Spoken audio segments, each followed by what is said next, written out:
proper sort of peace of mind or proper mental state. Too much emotion, too much attachment, and more attachment there, more anger, more irritation usually come. So therefore, politicians also need some study about ancient years of knowledge, how to keep your mind peace.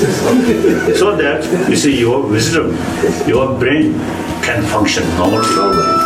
Too much emotion, our sort of intelligence cannot function properly.